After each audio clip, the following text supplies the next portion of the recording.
غیر مقلدوں میں سے ہی ایک آدمی مرزا غلام احمد قادیانی اس مقصد کے لیے چن لیا گیا۔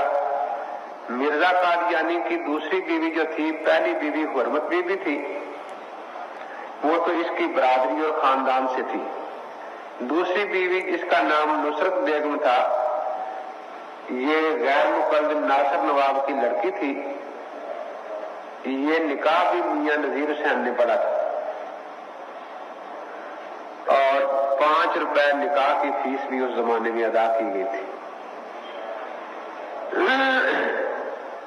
عجیب بات یہ ہے کہ اس شادی میں نہ مرزا قادیانی کی برادری شریک ہوئی اور نہ ناصر نواب کی برادری شریک ہوئی۔ مرزا قادیانی کی برات کے ساتھ 5 ہی آدمی گئے جو 5 ہندو تھے، لالا شرمپت رائے وغیرہ۔ کوئی اپنی برادری کا آدمی دہلی نہیں گیا، اور ناصر نواب سے بھی ساری اس کی برادری ناراض تھی کہ یہ جھوٹے دعوے نبوت کے کر رہا ہے، تو اس کو لڑکی دے رہا ہے۔ وہ کہتا تھا نہیں، رفع جان تو کر لیتا ہے نا، اس لیے لڑکی دے رہا ہے۔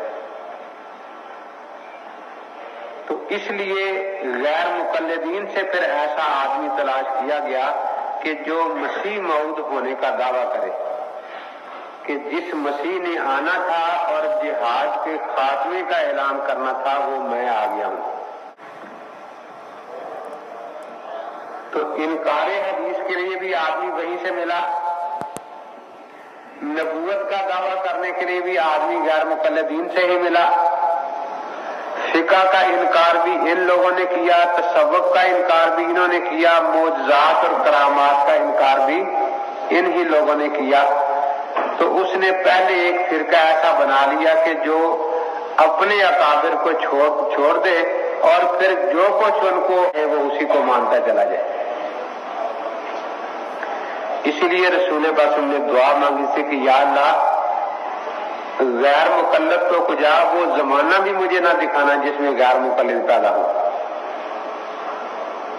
آپ نے مشکاۃ شریف میں یہ حدیث پڑھی ہوگی نا کہ آپ نے دعا مانگی اللہم لا یترکنی زمان لا یتبع فیہ العلیم، کہ وہ زمانہ میں نہ پاؤں جس میں علماء، بڑے علماء کی اتباع اور تقلید کا انکار کیا جانے لگے گا۔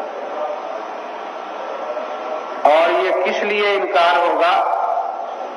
کوئی قرآن و حدیث کا حکم ہوگا؟ نہیں، فرمایا ولا یستحیا عن الحلیم، کہ ان میں شرم و حیا بالکل ختم ہو جائے گا، پلے درجے کے بے شرم اور بے حیا ہوں، جس کو چاہے گالیاں دلوا لو۔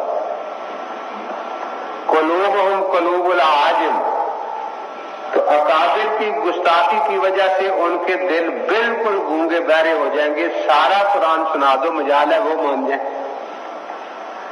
ساری احادیث سنا جو، مجال ہے ان پر بھی اثر ہو جائے۔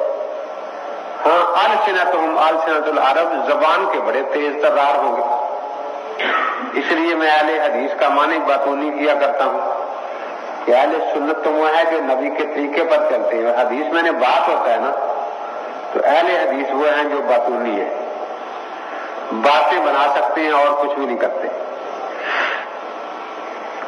تو بہرحال یہ تباہی اور بربادی جو دین کی مقدر تھی، یہ غیر مقلدوں کے ہاتھوں پر تھی، اور اسی مقصد کو پورا کرنے کے لیے اس نے یہ فتنے پیدا کیے۔ پہلے ان کی ماں پیدا کی غیر مقلدیت، پھر اسی کے ماں کے پیٹ سے یہ سارے فتنے جو تھے پیدا ہوتے چلے گئے۔